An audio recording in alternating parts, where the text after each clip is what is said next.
In the early modern world, between the late 15th and 18th centuries, fear ruled more powerfully than reason.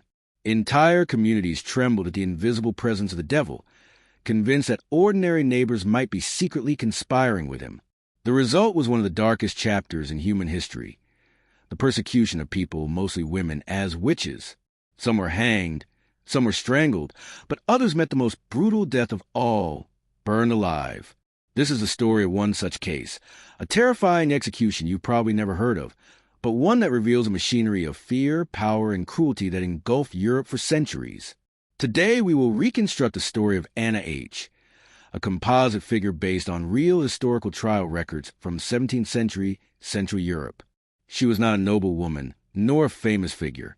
She was an ordinary widow, a brewer's wife who lived in a modest lane of her town. Yet she became a target, a scapegoat, and ultimately a victim. Through her story, we will travel step by step from suspicion to accusation to trial to torture and finally to the pyre. Our story begins in 1629, during a time of war, famine, and plague. The 30 Years' War raged across Europe, leaving towns devastated and people desperate. Crops failed, the price of grain rose sharply, and livestock fell ill. In a small market town under the rule of a prince bishop, the harvest was thin, and the community sought explanations. People whispered about curses, malice, and the devil's hand. It does not take much for suspicion to fall upon someone who lives differently from the rest. Anna, a widow who managed her own affairs, was unusual in her independence. She brewed weak beer to sell to laborers, kept her own accounts, and resisted pressure to remarry. To neighbors, this made her strange, proud, even defiant, and in a world where women were expected to be under male guardianship, such independence could be dangerous. When a brewer's apprentice claimed that embers had leapt from Anna's oven, and when a neighbor complained that his butter would not churn after she visited, whispers began to spread. Children had died in the town that summer, and cows had stopped producing milk. Soon, simple misfortunes became attributed to one source: Anna, the widow on the brewer's lane. At first, suspicion grew in gossip. At the marketplace, women muttered that she prayed alone. Men noted that she walked before dawn, speaking softly to her cats. Small details became enormous in the imagination of the fearful.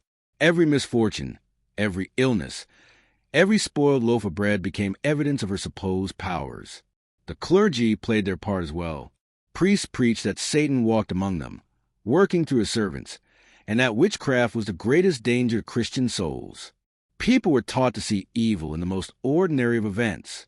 If beer soured, it was witchcraft. If a child cried through the night, it was witchcraft. If hail destroyed the crops, surely someone had summoned the storm. One day, a deacon approached Anna directly. He told her that there was talk about her in the town. To clear her name, she should take the sacrament at church in front of the whole congregation. This was meant as a test of piety, but in truth it was a trap. People would watch her every move. If she trembled, they would say she feared God's presence. If the communion wafer stuck to her tongue, they would whisper that the devil was blocking her. No matter what she did, suspicion could twist it. Eventually, the town council decided that suspicion had grown too strong to ignore. They issued a warrant for her arrest. At dusk, guards came to her house. She was allowed to bring only a shawl against the cold. Her Bible was taken away. She was placed in the lower cell of the town prison, a damp stone chamber where daylight barely reached. On the first night, she was left alone. Fear and silence were weapons as powerful as chains. On the second day, interrogators arrived, along with a priest and a scribe. The interrogators asked her name, her age, and whether she feared God. Each question was a snare. To say she did not fear God would damn her. To say she did fear him meant that she must reveal the truth of her supposed crimes. The scribe carefully recorded her words, though in truth, the record reflected not her voice but the needs of the court. The interrogator spoke softly, telling her that if she confessed she would be spared the flames. But this was an empty promise. At best, spared meant strangled before the fire consumed her. At worst, it meant nothing at all. Under the criminal law of the time, known as the Carolina Code, torture was permitted if there was semi-full proof of guilt. What counted as semi-proof was dangerously vague. A neighbor's complaint, a child's dream, or a failed harvest could be enough. Anna was subjected to the strappado, in which her arms were tied behind her back, and she was hoisted into the air by a rope, her shoulders wrenching in agony. She was bound with cords so tightly that blood flow stopped her limbs. Physicians stood by to ensure she did not die too quickly, for a dead suspect could not name accomplices. The pain was unbearable. To end it, she confessed a thing she had never done. She said that a black figure had appeared to her in the woods, renouncing her baptism. She described receiving gifts that turned to ash and ointments that could harm livestock.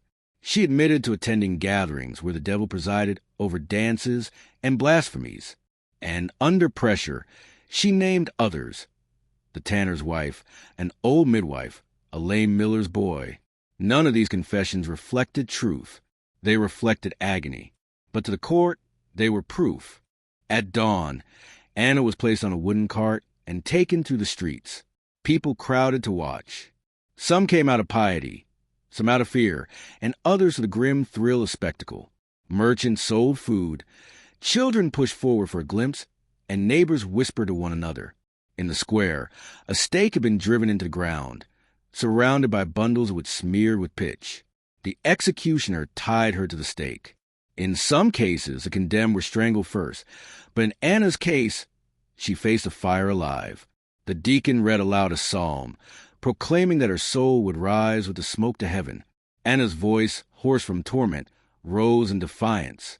She declared that she repented of the lies she had told under torture, and prayed that God would forgive the names she had spoken. Then the torch was lowered. The pitch caught with a roar. Flames climbed, and the crowd murmured. Some crossed themselves. Others turned away. A few wept silently.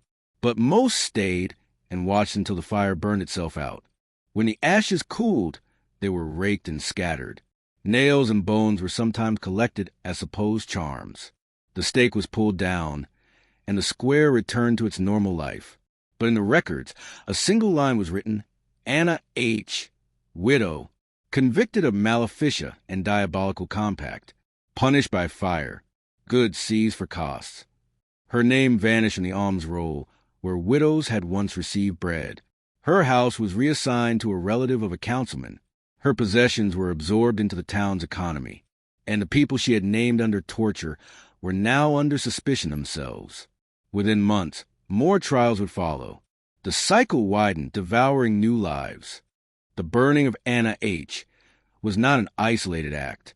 Across Europe, tens of thousands suffered similar fates between the 15th and 18th centuries. The frenzy often peaked during times of crisis, war, famine, plague, when fear made communities desperate for scapegoats. Why burning? Fire symbolized purification.